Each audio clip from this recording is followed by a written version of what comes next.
I get this question about once a week. What are the best video settings for the Canon DSLR cameras?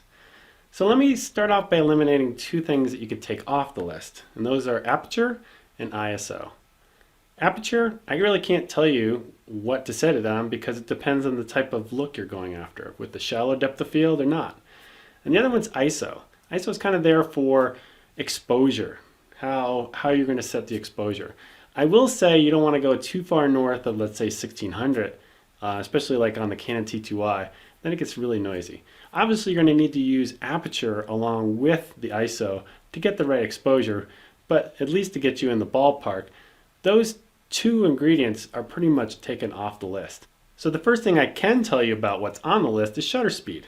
So basically, if you're going for a filmic look, you're going to pretty much double the frame rate. So if you're shooting at 24 frames a second, you're going to want a 1/50th of a second shutter speed.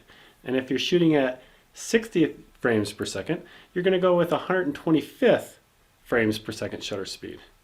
Now I will tell you, those are kind of just a guideline, a rule, but I've shot at much higher shutter speeds and it's worked wonderful, especially if you're shooting something like myself, which is just basically a moving head. If you're just getting your feet wet with the camera, I think one of the best settings for picture styles is standard. I use it 90% of the time. If you're outside filming a landscape, for instance, you might want to try landscape. And if you're using kind of a close-in portrait shot, you might want to go with a portrait picture style. And after you've had the camera for a while and you're wanting to take it to the next level, you might want to create a very flat picture style, and then you can control more color, sharpness, and saturation in post. As for white balance, the best setting by far is going to be custom. This is where you get the perfect color temperature for your shot. This is the best way to do it, but it's also, unfortunately, the most time consuming. The best way to focus is to set it to quick focus and to focus on one of the many points within the viewfinder. This is my personal favorite way to do this.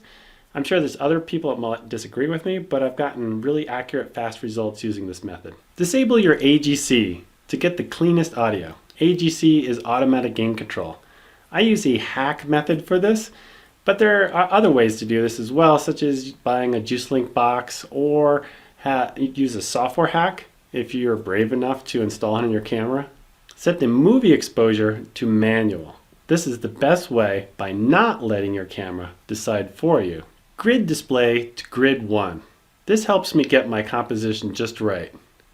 Disable your highlight tone priority. I've done many tests with this and I found it's just best to leave it off. Auto lighting optimizer is set to standard. Again, I've done a lot of tests with this and I find that this setting is not only helps my portrait photos, but it even helps when I do video interviews and the lighting is not quite even on the person's face. Well, that's about it for the best settings you can use on your Canon DSLRs for video. Thanks for watching, and thanks for Darren for letting me do another guest post again.